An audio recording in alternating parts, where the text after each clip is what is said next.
Anyway, right now we're at this point we're talking about the Reformation still. I believe we had a back up here. I think the last things we had talked about was I think we had discussed the so-called Counter Reformation that occurred in Europe, where Pope Paul III had started that to try to counter the Protestant side of it in the religious conflicts that were part of the Reformation in Europe. And of course, the next thing we want to get into, I'm mostly going to talk about the 30 Years' War. That's like our big thing today. We'll get into, but I did want to talk about a few things that were kind of famous right before the 30 Years' War broke out. There were cases where in Europe they tried to create these, I guess, peace treaties or religious peace treaties to try and, hey, Kiara. And of course, also looks like we have David and Christina Marin are also, of course, on YouTube as well. But, in Europe, they had these division of the Protestants and Catholics that were kind of, being created after, what Martin Luther had started and then John Calvin as well. And so like in Germany, one of the things that happened on September of 1555, they created what is called the Peace of Augsburg, sometimes called the Augsburg Settlement. It was created basically by the ruler of Germany at the time, who was Emperor Charles V. He was also, by the way, King of Spain. And of course, he was the Catholic side. Holy Roman Empire is mostly a Catholic. And you had what they call the Schmalkaldic League. They had below, you see there. And Schmalkaldic League was a league of mostly Protestant princes that were Lutheran. And it's named after a city called that in Germany. And they formed this alliance. Charles V was concerned that what would happen if they didn't have some kind of settlement between the Lutherans and the Catholics, that a civil war would break out. And so what happened was they came up with this idea at Augsburg, which was signed in Germany, Augsburg, Germany, hence the name. What happened was the Catholics and Lutherans decided that basically the ruler of a state would decide what the people's religion would be.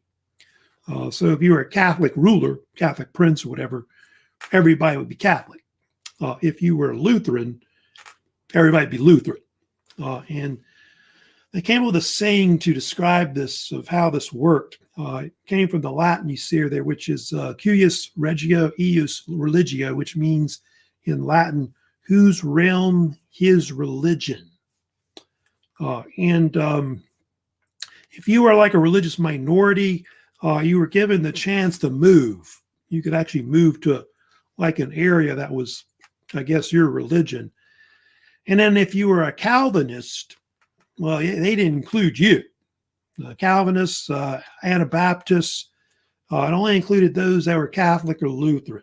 So only those ones had really any religious rights at all. And so because of that in Europe began to kind of divide, kind of like north and south. Like the northern part of Germany became mostly Protestant. The southern part became mostly Catholic. This is like this for a long time. I think up to like modern times, maybe up to like maybe the 20th century, which is not as much anymore because people aren't as religious in Europe like they used to be. But for a long time, it does kind of separate Europe like that religious wise. So for a while, that did solve, some religious differences, but they think that, because you've got these other religious minorities, that it doesn't really work in the end. Eventually, it's going to blow up. You'll see later in the 1600s when you had the 30 Years' War break out.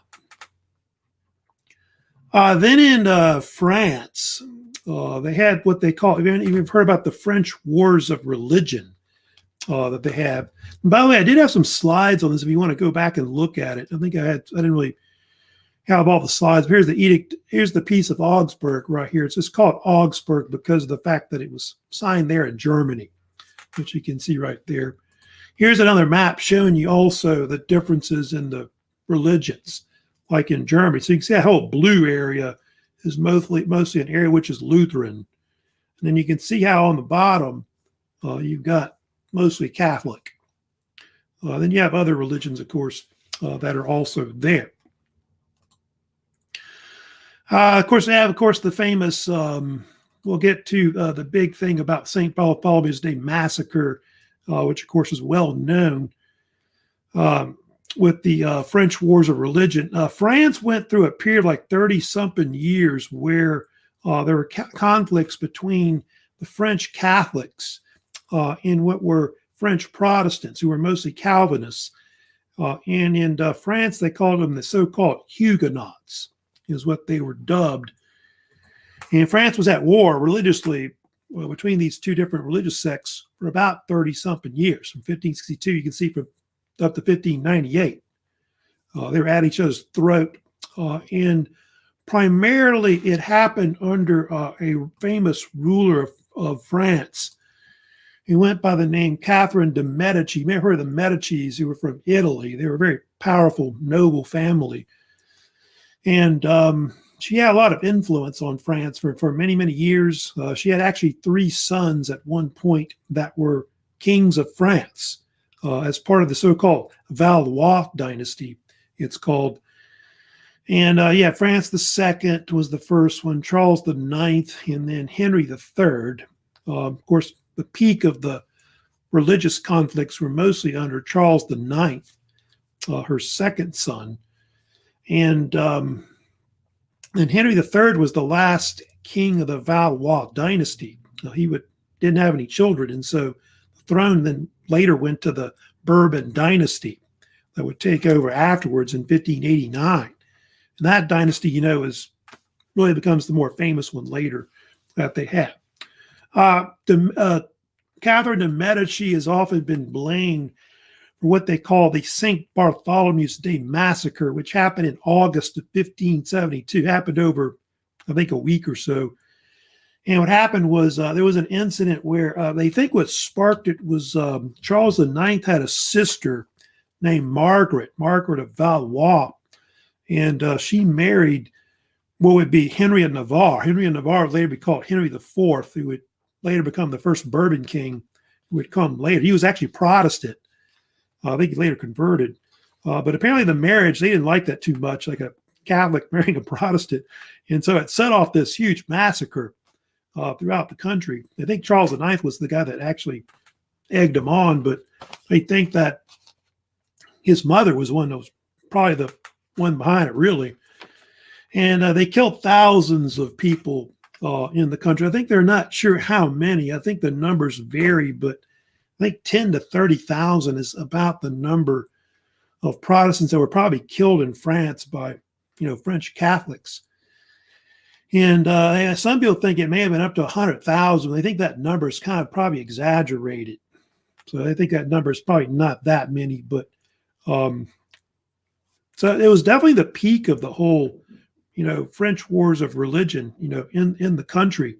And there was a famous painting that was done that depicted it. Of course, there I'll get to the Edict of Nantes in a second. But there's a painting here by this famous artist in the 16th century named Francois Dubois. His name is. He was a Huguenot painter. He was Protestant. It's called the St. Bartholomew's Day Massacre, and it actually depicts some of the massacres that occurred in Paris, like in August of 1572. It also depicts the murder of Admiral Gaspard de Coligny. You see there.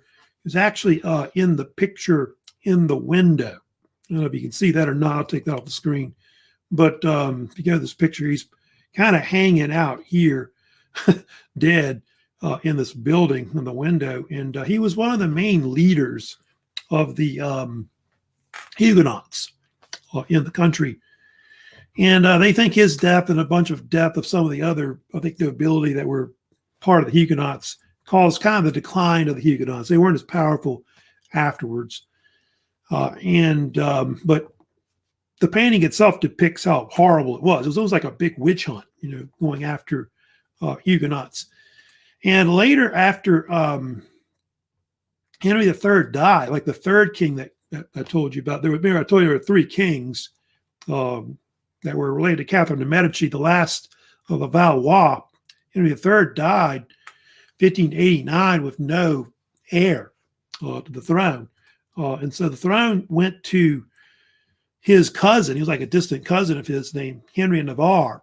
They called him Henry. They called him Henry III of Navarre. I think they called him originally, or just Henry of Navarre. And he came in and he became the first Bourbon king, or the Bourbon dynasty that will rule France until like the early 19th century, I believe, in France. And he's the one that would issue the so-called Edict of Nantes, which came out in 1598. He actually had to convert to Catholicism, I think, before he became king. But under the Edict of Nantes, they would give, of course, religious rights to the Huguenots, the Protestant Calvins that were, of course, in France. And they had a right to have their own churches. They could have their own schools throughout France. However, they still had to pay tithe. That's a weird thing about it. They still had to pay tithes to the Catholic Church or respect Catholic holidays and things like that. But they weren't forced to, convert to Catholic. They could practice their own religion, which was something you start to see later. You start to see how France starts to kind of divide the rule of state in politics and religion. You start seeing the separation of church and state. It's something you see later. Oh, good morning, Hope, by the way. Now, anyway, so kind of talking about, well, that's what happened pretty much in France. After that isn't really, they don't really do as much with the religion thing. In fact, you'll see later that France kind of even supports some of the Protestant states in Europe that oppose, like the Habsburgs. You'll see that in the 30 Years' War. And so France starts more worried about political stuff than maybe religious conflicts in their own country. But I will get to it later. Louis XIV, who was kind of a big Catholic later, would revoke the Edict of Nantes. That happened in 1685. He'll get rid of it, and that'll force a lot of Huguenots to leave the country. But they think Louis did it more for political reasons. He was trying to totally neuter any kind of Protestants from having any power in the country. All right, moving on. I need to, of course, talk about next, which is the famous 30 Years' War. That's the big thing, of course, I need to talk about. So we already talked about pretty much those two things up there. The 30 Years' War was the peak of the religious conflicts in Europe, which mostly happened, of course, in Germany, is where it was. And so it peaked there. So they usually call it 30 Years' War because it kind of lasts off and on about 30 years. And it mostly happened within the Holy Roman Empire, which is what they call Germany, which is in like Central Europe between, I guess, where Poland is and France. It's kind of between that area right there. Primarily, it was like a civil war. It really was. Or at least it started out that way, where Catholics were fighting Protestants is the initially thing that got started. You got Calvins and Lutherans on one side and the Catholics on the other. And over time, it kind of evolved into like a political event. The fact that you start having these different empires that kind of come in that oppose each other. You got like the Habsburg empires, which were the ones in Austria and the ones in Spain, who are both Catholic, on one side. And then you got the other side, like Protestant states, like in Northern Europe, like Prussia, the Dutch, Sweden and Denmark. They come in. They're mostly Lutheran predominantly and some Calvin also. I think in Prussia, they're mostly going towards Calvinism. Why did it start? They believe it was caused mostly by this ruler named Ferdinand II, who actually was the king of Bohemia. He was a staunch Catholic, He wanted to reconvert parts of Germany back to being Catholic. So he was kind of involved in the so-called Counter Reformation that we talked about before.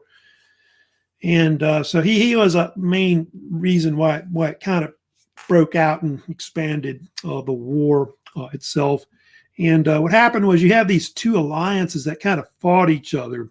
On one side, you had what they call the Catholic League, which was mostly the Holy Roman Empire and its aligned states that were with it that were mostly pro-Catholic. I know Bavaria is one of the big countries that was in it. And Austria was kind of, part of that with the Holy Roman Empire.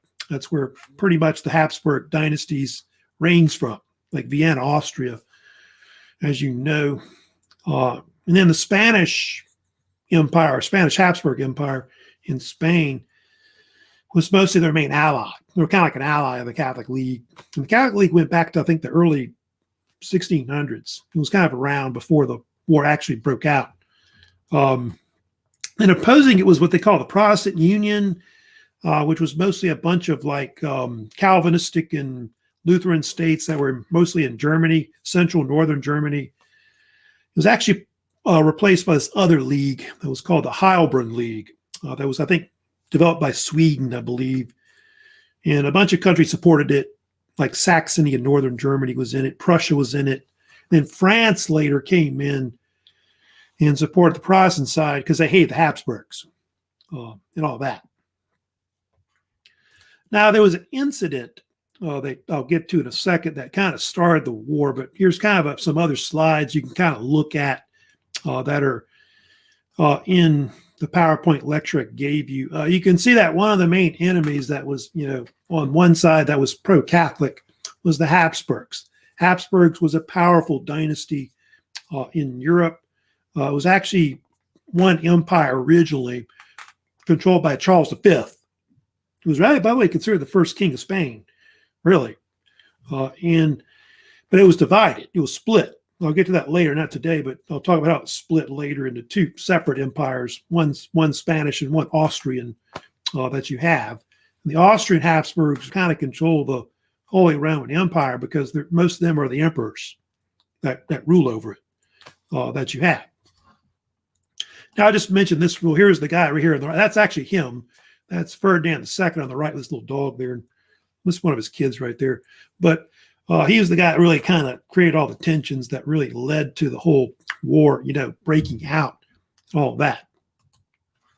Now, they had what they call the defenestration of Prague. That little video, which kind of video is kind of going in and out, I think, on it. But there was an incident that happened in May of 1618 where Protestants in Prague, which is now in the Czech Republic, threw out a bunch of Catholic representatives out of a window of a building, threw them out of a third-story building. Suppose they survived. Just kind of considered a miracle. And they think that's what caused the whole war to break out between both sides with the 30 Years' War. So it broke out in Bohemia, now the Czech Republic. And so the Protestant side started fighting the Catholic side in the war. And the war is very complex. That's one of the weird things about the 30 Years' War. It has multiple phases, 4 or 5 phases that it kind of goes through, as you can see. It starts out with a Bohemian phase, which they think started because of the defenestration in Prague, where those Catholic representatives were thrown out a window. So you have that phase, which was really the shortest part of it probably that occurs. There was also a Danish phase where Denmark came in that you have. The Danes kind of support it for a while, for a few years. Then Sweden really gets involved in the conflict. Sweden basically was kind of concerned that Germany was going to get overrun, that Protestantism and that everything would be Catholic. And so that's why they sent their forces in there.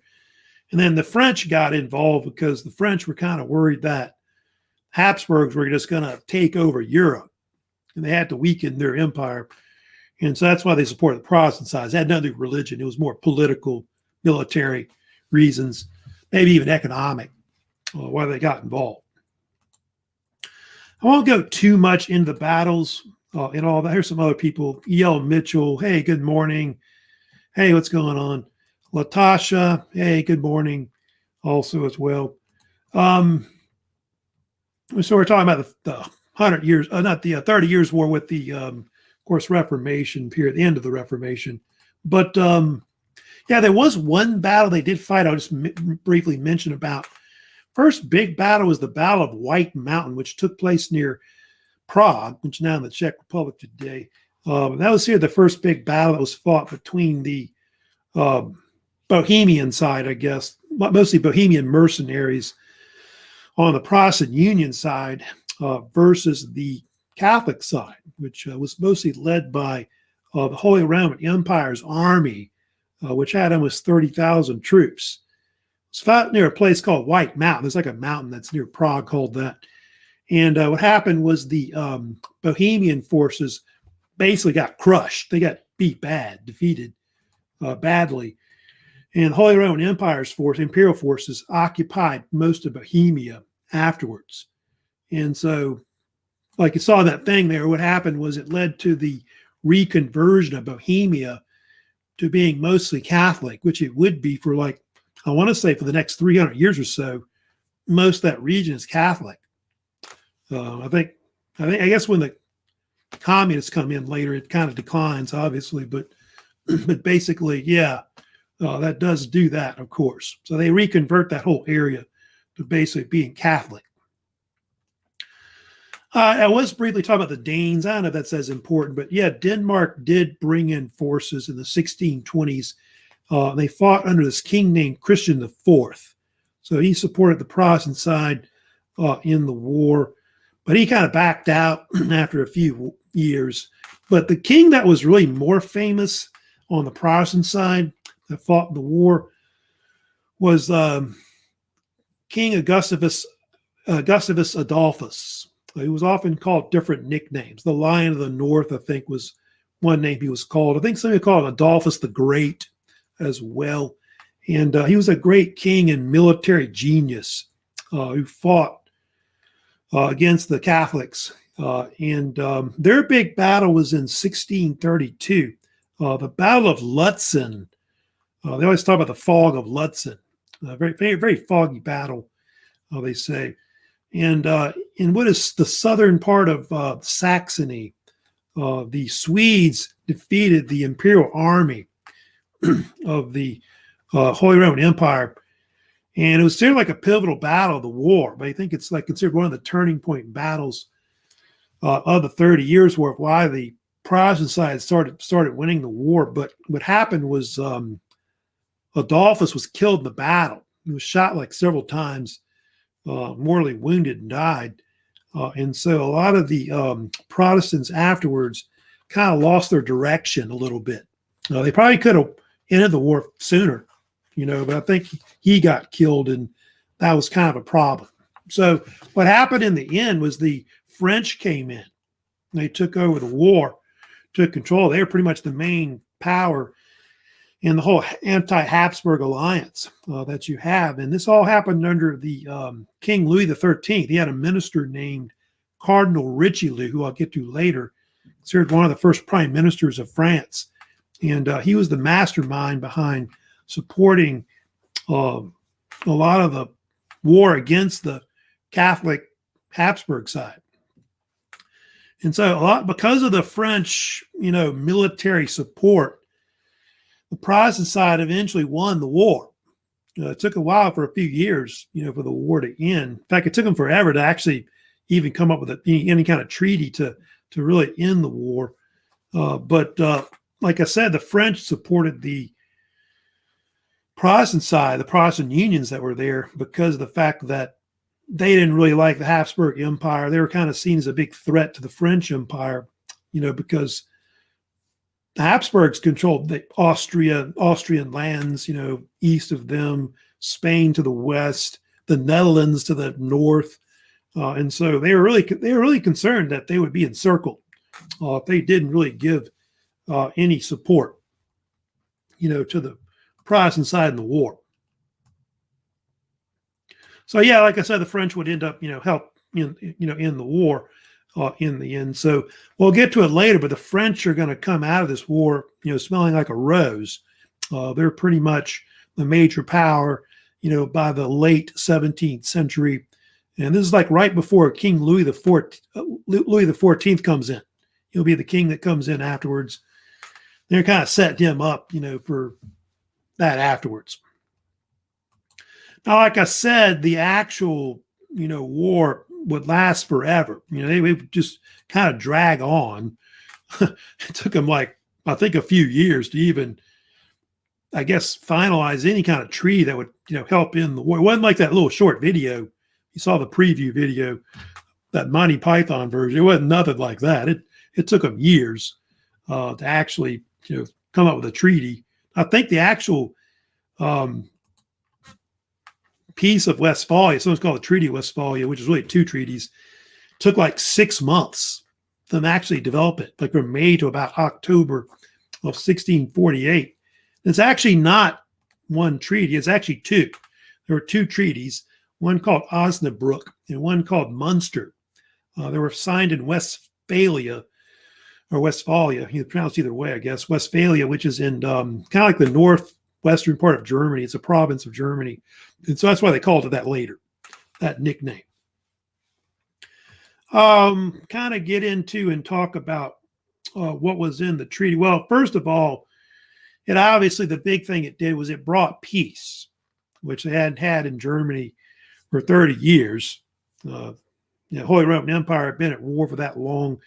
And it was one of the bloodiest conflicts in modern history, like especially in Europe. I think you can see it's the third bloodiest war they had in modern times after World War II and World War I. World War II, the bloodiest conflict they ever fought in Europe, and then I think World War I is next. I forget what it was, but World War II had something like 40, 50 million dead or more. I think World War II was 9 million or more dead. Well, 9 million soldiers I know died, and then civilians, probably more than that, added in. And then you got, of course, what happens with the war, with the 30 Years' War. 8 million civilians and soldiers probably died in the whole war combined. Kind of get into what the war did itself. It did a lot of things. If you look at think about Europe, the way it looks later overall, they do think it kind of redrew the whole boundaries of Europe. A lot of the European countries saw how they were kind of squabbling in that little video I gave you about what about Luxembourg, and all that stuff, So yeah, they were fighting over different territories, more or less. So each state's, gained different things. Also, you had states that became more independent. You'll see, in the northern part of Germany, the Dutch Republic has kind of emerged as a state, also called the Netherlands or Holland today. So they'll kind of emerge, which was mostly a Protestant state. Switzerland becomes more independent. It kind of already exists at that point, but they become more independent afterwards. Brandenburg Prussia will start to emerge too, especially by the end of the 17th century. It'll become a state, which will later just be called Prussia or Kingdom of Prussia, that you'll have. Prussia is more of a Protestant state too. Although Switzerland's kind of a mix of people, Catholic and Protestant. The big thing that happened with the whole Peace of Westphalia was that it started to recognize not just the Lutherans, but it recognized Calvins, a Calvinistic type of sects that they had. So those religious minorities were guaranteed rights. Even if you lived in a state that was Catholic, you had a right to practice your religion. So you could be either Lutheran or Calvin, even if the state was Catholic, and vice versa.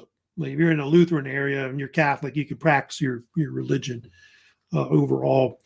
You'll notice there it does not include Anabaptists, so they were not included. So they were still persecuted, I believe, afterwards, which was kind of a problem they had. So I think that's why a lot of them maybe left and went to like the Amish or whatever, left and went to America, et cetera, because they were kind of still persecuted as being kind of different from the basic Protestant and Catholic faiths. Many historians also think that the Peace of Westphalia created the whole modern European state system that they have today. So I think that series of treaties, the Congress of Vienna, which ended the the Napoleonic Wars, the Treaty of Versailles of 1919, I think those three series of treaties really helped to kind of reorganize Europe the way it is today, like the modern states and where they are and where all the other boundaries are today. So it did dictate a lot of that, more or less. But obviously it didn't keep the peace forever because Europe kept fighting numerous wars that'll, be later. Now, I told you about France. France became the big power, after the war overall. Now, the Holy Roman Empire, it'll actually decline afterwards. It's not as powerful after this war. Austria will kind of decentralize around where Vienna is, like Austria-Hungary in that area. They'll kind of form an empire out of it, which had different names: Austrian Empire, Austro-Hungarian Empire, which you'll see. Then in the north, you'll see like Prussia kind of emerge. Kingdom of Prussia, they'll come out of there.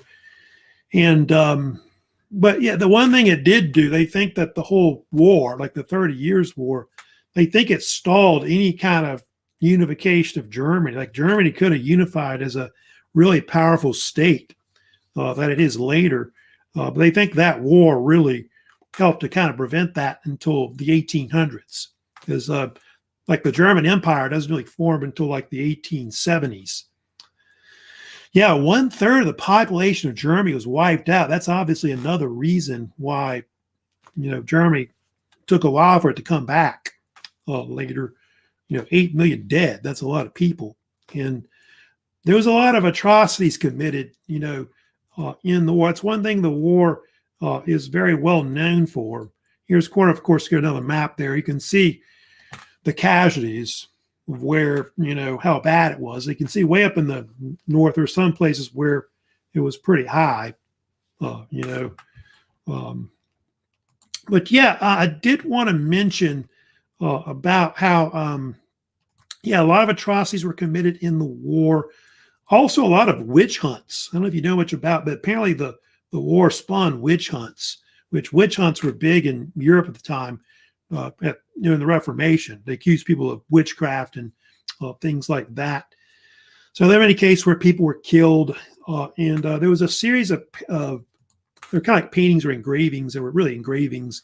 They were done by this guy named Jacques Collet, who was a French printmaker in the Duchy of Lorraine. It was called The Great Miseries of War.